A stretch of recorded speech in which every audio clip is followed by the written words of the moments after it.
Deep in the lush mountain ranges of Arunachal Pradesh, India, stands the world's second-largest monastery, a place of peace and ancient wisdom.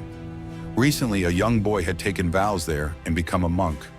One day, the head monk decided to travel across the country, and he took the young monk along with him.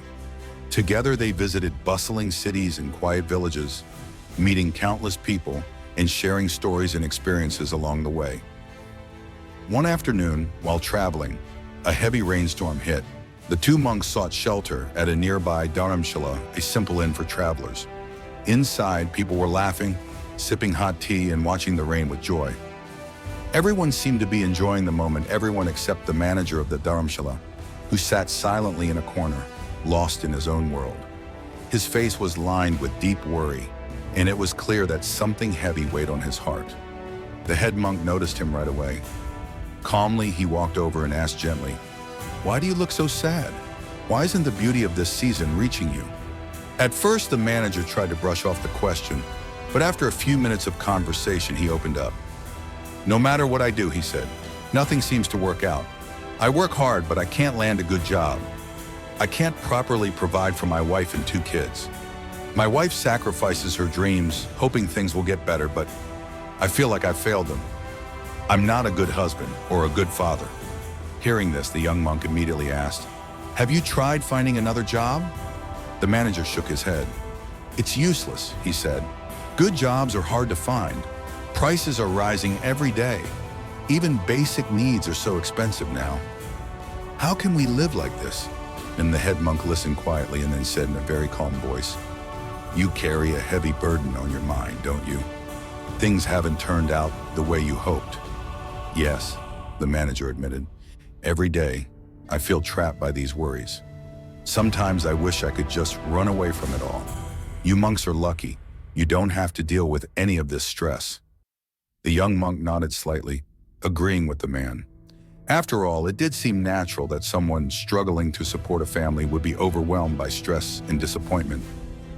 How could it be otherwise? But the head monk surprised them both with his response. In a deep, serious voice, he asked, "Tell me, with all this worrying, have you managed to fix anything?" The manager looked confused. "I'm not sure what you mean," he said. The monk continued, "Instead of appreciating what you do have, you focus only on what you don't have. You think about your problems, feed them with your worries, and let them grow stronger every day.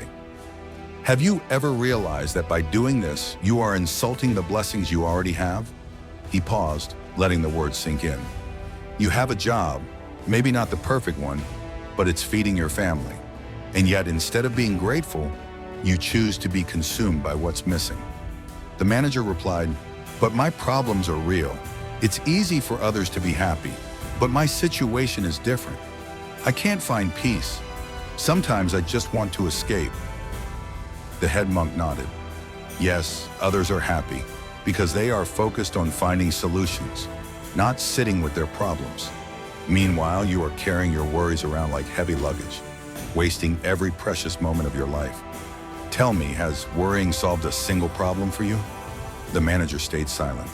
The young monk leaned in, eager to hear what the master would say next. The head monk spoke again. "You're right. No one in this world is completely free from worries. Even monks like us have them. Becoming a monk doesn't erase life's challenges. But the difference is we don't let worry control us." The manager asked, confused, "What do you mean?" The monk smiled gently and explained, "Every living being carries some form of worry. A child worries about being scolded by his teacher. A teenager worries about fitting in. An old man worries about leaving his loved ones behind. Worries are part of life.